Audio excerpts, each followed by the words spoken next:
Ladies and gentlemen, welcome once again to the Packernet Podcast. I am your host and resident panelist, as always, Ryan Schlipp. Check us out online, packernet.com. Find me on Twitter, pack_data. All right, well, today is officially going to be PFF Day. I'm watching this ridiculously depressing game, the Chicago Bears game.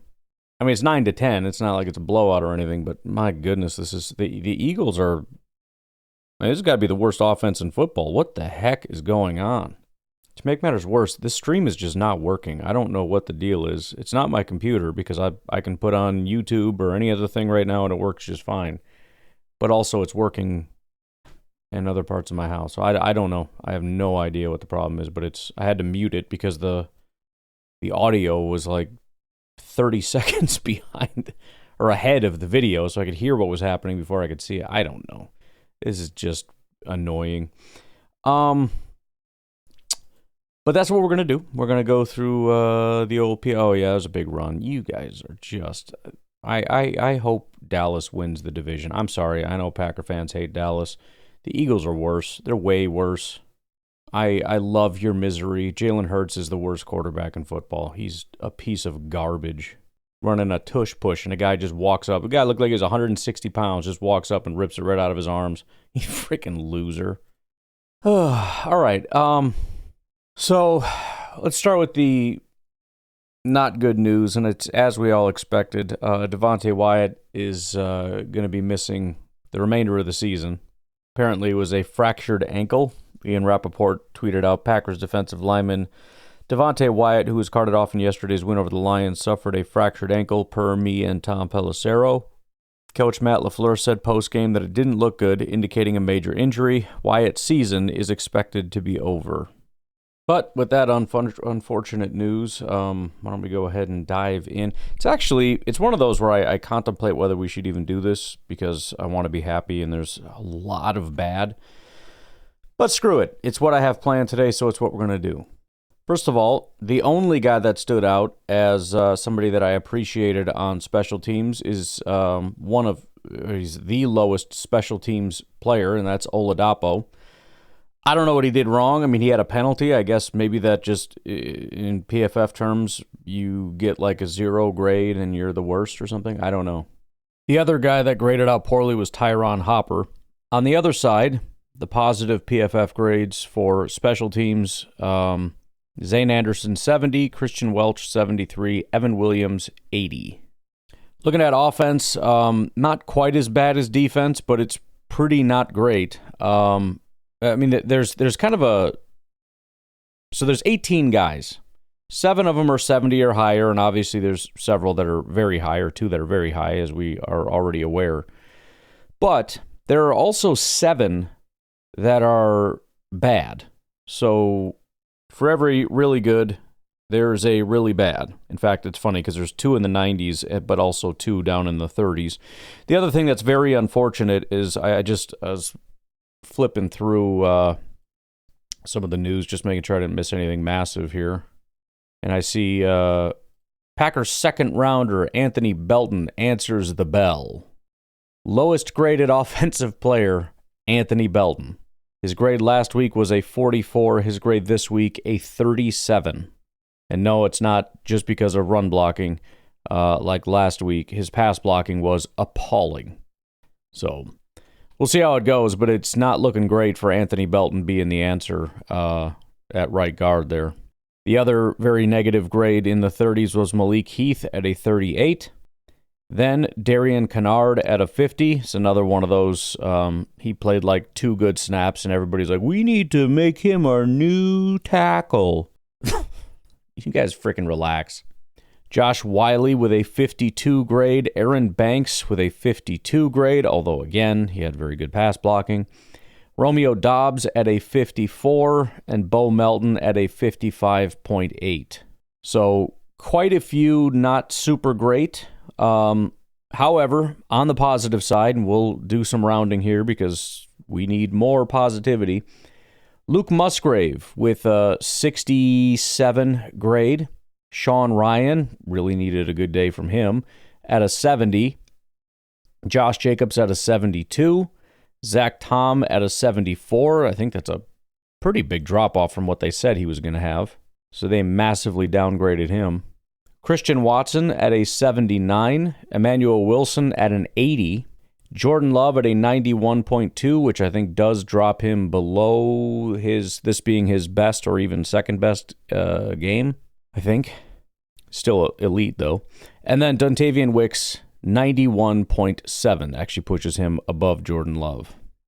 Looking at the passing stuff from Jordan Love here, we went over the main stats, but his adjusted completion rate is at 65.5, and it says 1 drop. So apparently it was, as of yesterday, I think it was 2 drops, and I thought the adjusted completion rate was higher. So I wonder if they recalibrated that a touch. I don't know. But he also had 4 big-time throws and 0 turnover-worthy plays in the game. He was pressured 14 times and was sacked 0, which is pretty easy math as far as his pressure to sack rate. 2.85 was his time to throw. 11 first downs, 124.2 passer rating when targeted. Why do I keep saying that? It just kind of rolls off the tongue now. Passer rating, period. He was under pressure 42.4%. Again, still way too high. It should not be in the 40s. 30s should be like the maximum. Probably would be better to start seeing the 20s, if you're a very good offensive line. The 40s thing has been like 4 weeks in a row, however long. It's out of control. Jordan was just 4 of 12 for 33 yards while under pressure, 2.8 yards per attempt, 60 PFF grade, 65.7 PFF passing grade. He had just a 42.4 passer rating. When kept clean, just under 58% of the time, he was 14 of 18, 201 yards, 4 touchdowns, 96 PFF grade, 95 passing grade. 152.8 is his passer rating. Looking at the receiving grades, from lowest to highest, Malik Heath with a 42, Wiley with a 47, Fitzpatrick 53, Dobbs 54, Melton 56, Chris Brooks, 61, Josh Jacobs, 63, Luke Musgrave, 74, Christian Watson, 81, and Dontayvion Wicks, 91. Musgrave actually had the highest yards per reception at 23, followed by Watson at 20 and Wicks at almost 16. Interestingly enough, with no Jaden Reed, there is a question of who's playing out of the slot. And the highest slot percentage in this game was Christian Watson. That's the last person I would have thought. Nearly the same as Dontayvion Wicks, but still pretty surprising. Looking at yards per route run, the two decent ones here, Christian Watson 2.96, Dontayvion Wicks 4.09 yards per route run. It's pretty amazing. The one drop in the game was credited to Malik Heath. Contested catches, the Packers on the day, 4 of 9. Dontayvion Wicks was 2 of 3. Christian Watson 2 of 6. Again, dude got absolutely freaking mugged, so I don't know what you're supposed to do about that, but whatever. 1 fumble by Romeo Dobbs, 1 missed tackle forced, and it was Chris Brooks. And then passer ratings when targeted, Josh Jacobs at 100, Christian Watson 102.1, Musgrave 118.8, Romeo 127.1, Dontayvion Wicks 158.3. Looking at the rushing grades, Jordan Love 52, Christian Watson 57, Bo Melton 59, Josh Jacobs 70, Emmanuel Wilson 79. Yards after contact per attempt, you had, Wicks at 2, Emmanuel Wilson 2.75, Bo Melton at 3, Josh Jacobs at 3.35 yards after contact per attempt. 4 missed tackles in the game, all 4 by Josh Jacobs. Longest carries, Bo Melton at 14, Josh Jacobs at 29, everybody else under 10. Carries over 10 yards, Bo had 1, Josh Jacobs had 2. He also had 1 over 15 yards. That was his, obviously, longest, which was 29 yards. And then finally, the blocking grades. Let's actually skip the offensive line for now and just look at some of the extras first. Romeo Dobbs, I'm going in order of run blocking snaps, so people that did it the most. outside of the offensive line and outside of Jordan Love, because obviously he's not actually doing anything.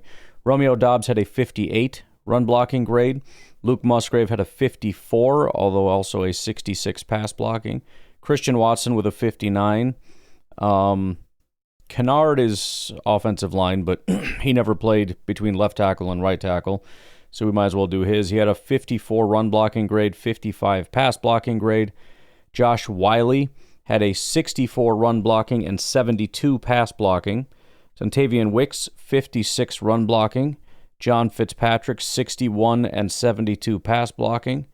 Everybody else just had 5 or less run blocking attempts. Almost nobody, by the way, ever pass blocks. That's why it's not like the most amount of pass blocking opportunities, not including our actual offensive line, was 4. So those grades are kind of iffy. It's mostly about the run blocking, and really nobody did very well. Again, the highest non-offensive line run blocking grade was Wiley at a 64. The highest run blocking grade of anybody on our team was Sean Ryan at a 69. But let's look at that real quick. Rasheed Walker having a kind of Rasheed Walker-y day, although the run blocking is still less than what you'd want it to be. He was at a 71 pass blocking grade and a 50 run blocking. That was his first good pass blocking game since Week 10 against Philadelphia. At left guard, Aaron Banks had a 45 run blocking grade, but a 71 pass blocking grade. So I guess you kind of take that, but the run blocking really does need to be better than that. Sean Ryan had his bounce back day. Again, the issue with Sean Ryan is inconsistency, right? He had a really good week 1, then 3 appallingly bad days, and then 4 really good days, and then 2 shockingly bad days, and now a good day. It's just the way it goes. But fortunately, this was a good day. 71 pass blocking and almost a 70 run blocking from Sean Ryan. Especially needed it because, as I said, right guard Anthony Belton had a terrible day. He gave up 6 pressures, which was more than half of the entire team's total. There were 11 total pressures given up by anybody else. Jordan, I think there were more, but some of them are credited to Jordan. So offensive line, tight ends, running backs, whatever. There were 11. He had 6 of those 11. That's terrible. He had a 20 pass blocking grade and a 45 run blocking grade. So there's a lot of people that are excited about, oh man, Anthony Belton and all that. And it's exciting in terms of what it could be, but it's weird that there's just sort of this like, well, he's there now, so now we're better off and he's good, I guess. Why is he just automatically good? I don't understand. Like, doesn't he have to prove that? I have no idea what that's about. So Morgan did not appear to be the answer at right guard, but he certainly was better than Belton.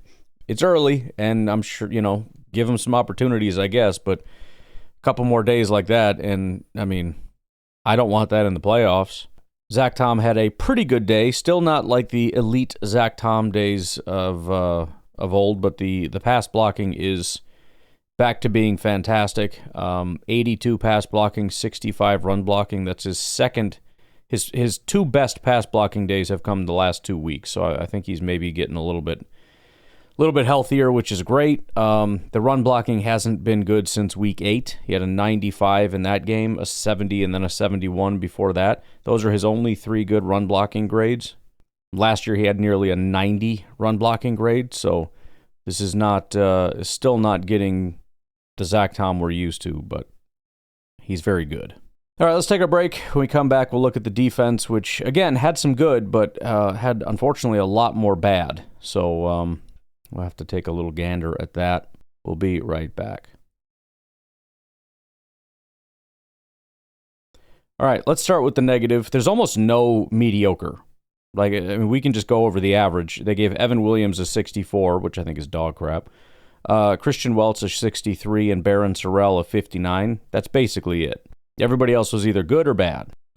Starting off on the bad, Rashawn Gary, 52. Colby Wooden, 51. Devonte Wyatt, 51. Kingsley, 50. Keyshawn Nixon, 49. Xavier McKinney, 47. Warren Brinson, 40. Carrington Valentine, 31. So really unusual day. I'm sure some of it had to do with the fact that it's Detroit and there's some good players out there. I think that they were doing a lot of good things. I also think there were a ton of missed tackles. Most of these are not bad tackling grades, so I know that's not the issue, although a lot of them are bad run defense grades. But a lot of bad and a lot of uncharacteristically bad. I know everybody wants to pretend Rashawn Gary's just a bad football player. This is only his second quote-unquote bad game of the season. This is the first time he's had less than 2 pressures in a game since week 4. Only the second time this year. This is also, I think, the only game outside of week 4 where he had less than a 10% pressure rate. So, again, I'll say uncharacteristic for Rashawn, and I know a lot of people roll their eyes, but it just is. Not very uncharacteristic for Colby Wooden. He's been bad since week 8. I don't know if he's got an injury or what. He was actually looking good through week 7, and it's just been terrible ever since. Just awful. Wyatt, kind of the same thing, and this, again, is one of those, like, did they change something? I don't know. Same thing around week 9. Week 10 specifically. 30, 30, 40, and then a 50 in this game. I know we give a lot of credit to Devonte Wyatt, and for decent reason, but he's actually been, again, as much as Rashawn has been getting a ton of crap, Wyatt is probably a lot more deserving. Something has gone very wrong with him the last 4 weeks. Kingsley, pretty uncharacteristic. He's very up and down, but this would be his second worst game of the season. This is Keyshawn's second worst game of the season.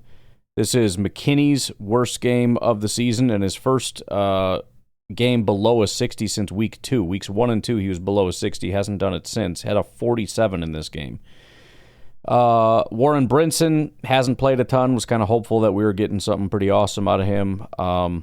But that's a pretty big step backward. He currently has a 50 overall grade, 42 run defense, 36 tackling, 69 pass rush, which was what he did really well last week. 5 pressures and a sack. He had 0 in this game. So,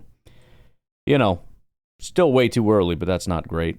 And then Carrington Valentine, this was definitely his worst game of the season. He did have a pretty bad game against Dallas, but that was a 45.6. This is a 30.7. So a lot of very uncharacteristically bad things happened. On the positive side, speaking of uncharacteristic, Nazir Stackhouse with a 70 PFF grade. That is his best, barely, but that is his best game of the season. He did only play 5 snaps, though, so we'll give it to him, but not great. Tyron Hopper, who I've been advocating for some time, had a solid game, 71 grade. This is his 3rd week in a row playing at least double-digit snaps. It's also his 3rd week in a row being at least above average, 65, 66, and 71. His tackling has been fantastic. Every time he's had an opportunity, his lowest tackling grade is a 70.5. Nothing massively elite, but, PFF seems to like him as far as being consistent.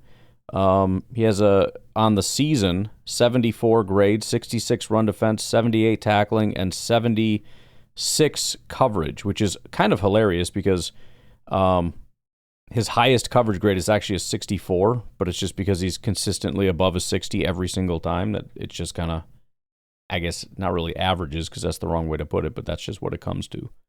Then we once again have Javon Bullard. We talked about last week how he's really coming on strong. Since week 6, 70, 70, 70, 60, 60, 70, 70. This week, 71 again. He is becoming one of our most consistently solid players on the team. Played 43 snaps in coverage. We'll get to all the different stats and whatnot, but again, didn't even give up as many as 20 yards. Hasn't given up 20 yards since week 8 against Pittsburgh. So, just solid. 3rd highest graded was Edgerrin Cooper. Edgerrin's had some down games here and again, but as most of all, let's say since week 4, he's had 2 games that are kind of what the heck is that all about. Week 7 against Arizona was a 50. Week 10 against Philly was a 48. Outside of that, though, he's been solid. Still not as good as his rookie year. I don't think he's going to get back to that. I don't know what exactly the issue is. Again, could be change of scheme, change of whatever, but he's still a solid linebacker, so I'm happy about that. Second highest is Micah Parsons. He had an 83 grade, which for him is actually a down game. No, I'm just kidding. That's a very good game for him. Primarily his pass rush that got him there, but everything else was perfectly adequate. And then the highest graded was Isaiah McDuffie, which, is another guy that we talked about a little bit, I think last week. He's had some bad games against the Giants, against Philly were bad games, but this is kind of his breakout year, and the last 2 weeks have been his big breakout weeks. And again, I was mad at him the first half of the game, but he came back and just dominated the second half. And not only has he been consistently good all year with those rare exceptions, 70-70, 80-70, 80, 60-80, and then the 240s. He's had his 2 highest graded games the last 2 weeks, 86 against Minnesota, 87 against Detroit. So whatever weird changes are going on, it is definitely to the benefit of Isaiah McDuffie, and it could not come at a better time. We need guys to start playing their best football right now. Looking at run defense on the negative side, below a 55, Brinson 53, Wyatt 52, Valentine 50, Wooden 49.8, Kingsley 37. On the positive side, a little bit of heavy rounding, Tyron Hopper 68, McKinney 72, Keyshawn 75, Edgerrin Cooper 78, McDuffie 89. On the tackling side, the only 2 bad grades were Evan Williams and Carrington Valentine. They said Evan Williams had 4 missed tackles. Was I freaking sleeping during that? I don't remember him missing any tackles. That's crazy. I have no recollection of that. 12 missed tackles, by the way, which is absolute dog crap effort from this defense. 1/3 apparently being Evan Williams. I have no idea what that's about. Pass rush grades, the only below 55 was Rashawn Gary.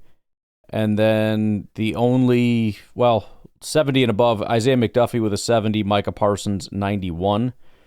The coverage grades, a lot of bad. Keyshawn 42, McKinney 40, Micah Parsons 39, Carrington Valentine 30. The only good one was Javon Bullard at a 75. Looking at the missed tackles in total, you had Rashawn, Enigbare, Cooper, and Bullard with 1, Valentine and McKinney with 2, and Evan Williams with 4. As far as the stops, you had Gary, Hopper, Brinson, Stackhouse, Bullard with 1, Keyshawn, Wyatt, Cooper with 2, Williams with 3, Parsons with 4, and McDuffie with 7. That's a big number. On the coverage side, McDuffie 5 targets, 3 receptions, 29 yards is not terrible. Bullard 4 targets, 3 receptions, 18 yards. I have no issue with that. Keyshawn 4 targets, 3 receptions, 39 yards. I swear it was more than that, but that's all they're giving them there. It's acceptable for sure. Edgerrin Cooper 3 targets, 3 receptions, 56 yards is not super great. Evan Williams 3 targets, 3 receptions, 18 yards is perfectly fine. Carrington Valentine 3 targets, 2 receptions, 47 yards and a touchdown is obviously getting into not great territory. We understand exactly what that's all about. Xavier McKinney 2 targets, 2 receptions, 40 yards and a touchdown. Again, that would be why he had probably his first bad grade in a long time. Tyron Hopper 1 target, 1 reception, 9 yards. Pretty much nobody else was in coverage worth enough to really be worth talking about. But also worth noting, 0 interceptions, 0 pass breakups. It's pretty rare to see 0 pass breakups in a game. That's pretty wild. On the pressure front, 15 total pressures, half of them, 7 being Micah Parsons. Again, I love that we have Micah. I'm not happy with the fact that we have 0 pass rush outside of Micah Parsons. Not saying this is an every week thing. I'm just saying that this can't be a thing. This is not an excusable thing. If Micah's going to be drawing all the double and triple teams, you guys have to be able to win. But we had Colby Wooden with 16 pass rush attempts, 0 pressures. Warren Brinson had 18 pass rush attempts, 0 pressures. Gary had 1 pressure on 23 attempts. That's not good. McKinney, McDuffie, and Cooper each had 1 pressure on, a handful of pressure attempts. Otherwise, Wyatt had 2 pressures on 22 attempts, which is eh. Kingsley had 2 pressures on 14 attempts and a sack. That's a decent enough day. Micah Parsons, 7 pressures and 3 sacks on 28 attempts. 25%. He right now, via PFF, has 67 pressures and 14 sacks. He had 70 pressures and 14 sacks last year with Dallas.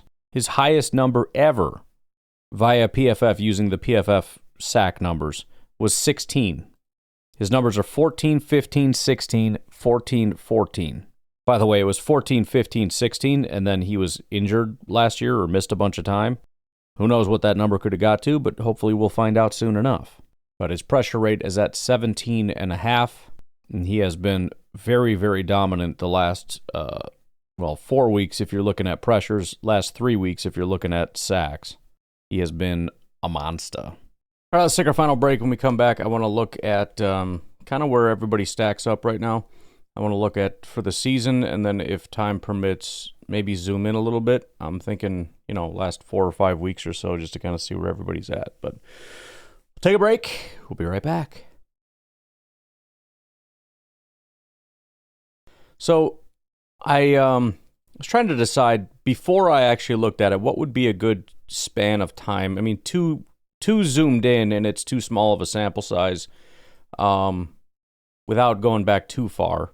What is the best period of time? I kind of settled on 5 weeks. I think the last 5 weeks is a decent period of time. So starting with quarterbacks for the season, right now, Jordan Love is the third highest graded quarterback. It's Matt Stafford, then Dak Prescott, then Jordan Love, then Sam Darnold, then Justin Herbert.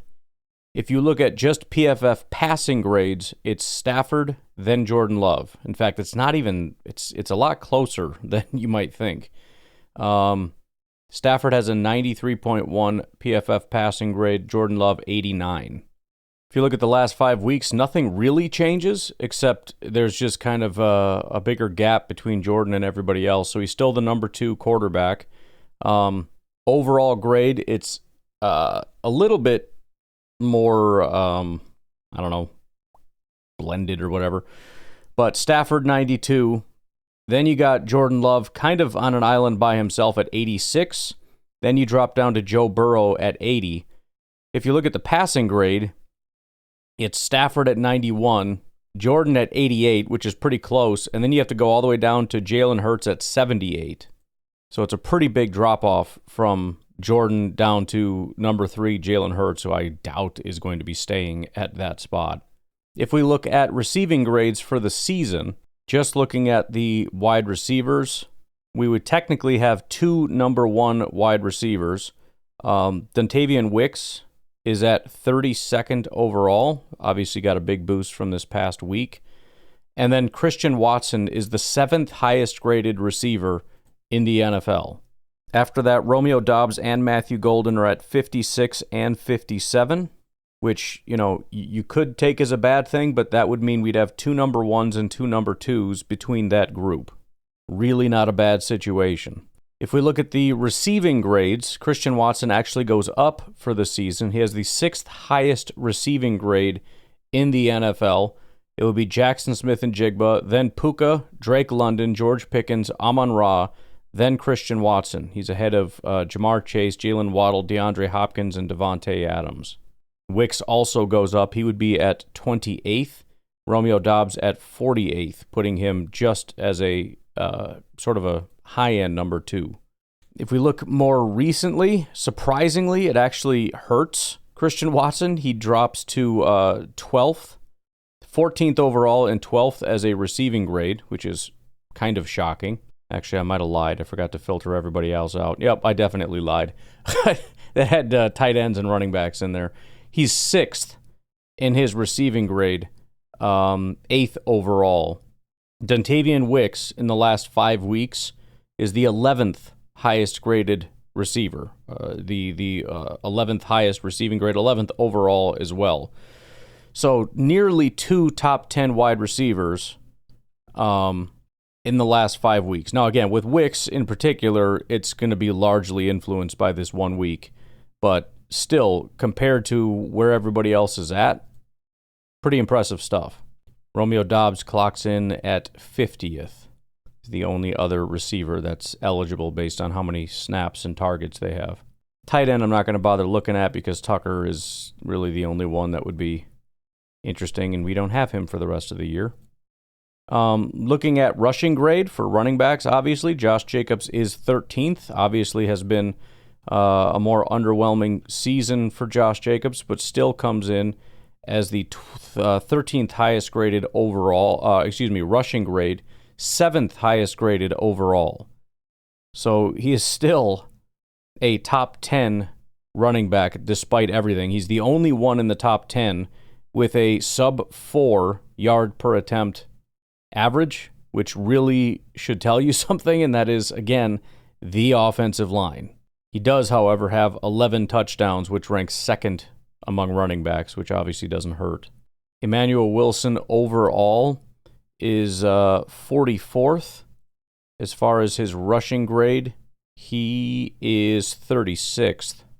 If you look more recently at rushing grades, they're much closer. Josh Jacobs is 17th. Emmanuel Wilson is 18th. Which also, again, probably goes into why now we're starting to hear all the rumblings of, I think we should do Emmanuel Wilson instead. If you look at the season, it really hasn't been close. If you look at more recent history, yeah, maybe Emmanuel's the guy, which we should stop doing would be great. Still a pretty big gap, though, if you look at the overall grade as opposed to just the rushing grade. Josh Jacobs 9th, Emmanuel Wilson 26th. Looking at the offensive line, when it comes to the tackles, Zach Tom is the, let's do overall here. Zach Tom ranks 7th. Rasheed Walker coming in 41st. Looking at the last 5 weeks, not a ton changes. Zach Tom is 12th. Rasheed Walker is 33rd. If you look at pass blocking for the season, Zach Tom is 11th. Rasheed Walker is 40th. If you look at pass blocking more recently, Zach Tom is 5th. Again, that's the run blocking that's kind of fallen off for Zach Tom. The pass blocking is still fantastic. Rasheed Walker 27th, so also quite good. If you look at our guards so far for the season, overall grades, Aaron Banks is 49th, not off to a very good start. Sean Ryan, who's in the guard category right now, 53rd. Jordan Morgan, 60th. Anthony Belton, 86th. That's out of 90. Over the last 5 weeks, Aaron Banks, 38th. Jordan Morgan, 45th. Sean Ryan, 46th. Anthony Belton, dead last, 79th. Oh, boy. I'm not going to look at centers because our center is not in the center category. Looking at defensive tackle, this is absolutely appalling. Our highest graded defensive tackle for the season is Colby Wooden, who ranks 63rd. After that is Carl Brooks, who is 76th. Then Devonte Wyatt, who is 98th. Warren Brinson, who is 108th. Nazir Stackhouse, who is 123rd. That's out of 139 defensive tackles. Now, pass rush, obviously, Wyatt was quite a bit better, and he ranked 24th. But overall, that is terrible. Looking at the last 5 weeks, unfortunately, it only gets worse. Our highest graded defensive tackle is Carl Brooks, who ranks 82nd. Then Colby Wooden, who's 90th. Devonte Wyatt is 116th, and Warren Brinson is 118th. Wyatt in the last 5 weeks has a 36.5 PFF grade. Warren Brinson, 35.4 PFF grade. At linebacker, Isaiah McDuffie is the 8th highest graded linebacker. Edgerrin Cooper is 18th, so that's pretty fantastic. Quay Walker's all the way down at 61st. In the last 5 weeks, McDuffie is the 6th highest graded. Edgerrin Cooper is 24th. Quay is 72nd out of 83. Cornerbacks for the season. Bullard is our highest graded corner, 33rd. Carrington, 38th. Keyshawn Nixon at a 42. Nate Hobbs down at 80th out of 119. Xavier Howard is the lowest graded corner in football. That's crazy. In the last 5 weeks, Javon Bullard is the 12th highest graded corner in all of football. Keyshawn Nixon is 34th. Carrington Valentine, 68th. Yikes. I guess it was that last week that probably hurt the most. And then at safety for the season, Xavier McKinney is the 11th highest graded safety, Evan Williams 22nd. That's a real solid group. In the last 5 weeks, Xavier McKinney still 11th, and Evan Williams is 49th. Pretty big drop-off. PFF has just not given him good grades basically all year, which is weird. I mean, not bad. He doesn't have any bad grades either outside of Cleveland, but they don't ever give him good grades. I don't know. Whatever. But, all right. So that's where we stand. Obviously got some stuff to work on. It hasn't really changed my position that next year our priority is absolutely defensive tackle as well as offensive line. The trenches, which hilariously coming into this season was our priority, remain our priority. But I'm going to leave you guys with that. Y'all have a good rest of your day. I will talk to you tomorrow. Have a good one. Bye-bye.